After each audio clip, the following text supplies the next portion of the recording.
So I want to hit on something before I'm going to go into full blown skeptic CIO mode and start peppering you with questions. But before we get there, the two things. One is there are a bunch of companies out there. I mean, we've funded two of them, Heart and ClearSense. There's others out there. There's Innovacor. There's, well, even Nico's Redux could do this because they're already reaching into the EHR.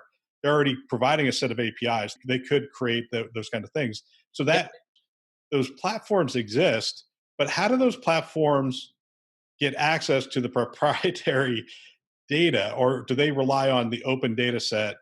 That's what they're going to operate from.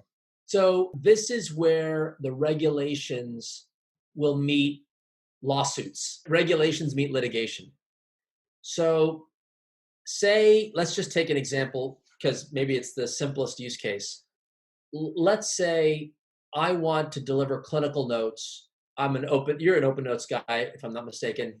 But let's assume you want to make clinical notes available to patients, and the regulations say that data class must be accessible, otherwise you're information blocking. If the patient wants their notes in November, if you don't give them the notes, you're an information blocker.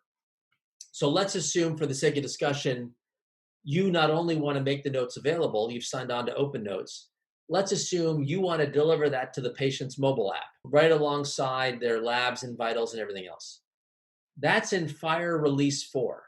And most vendors are working towards a 2-year deadline when that release has to be deployed under the ONC rule. What if I wanted to deliver Open Notes this November on the existing 2015 edition of my API that did not include the notes? I want to add the notes to the list.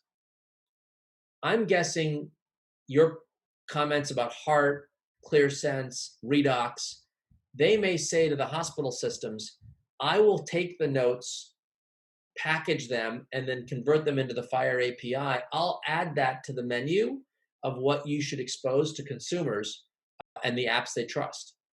I can do that maybe in December, right when the rules kick in.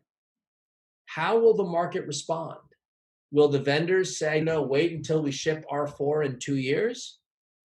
Or will they be obligated to allow that individual hospital to execute that strategy?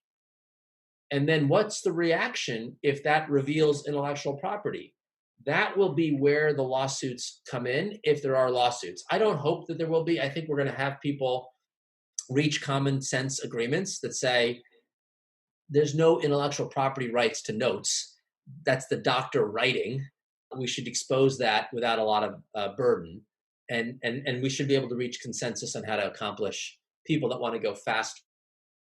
So I'm wondering if this is like one of those Jeffrey Moore curves where it's early adopters, laggards, those kinds of things. Is that what we're seeing?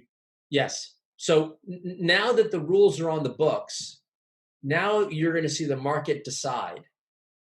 Do I want to be the first in my community to go live and maybe even champion that as a value add?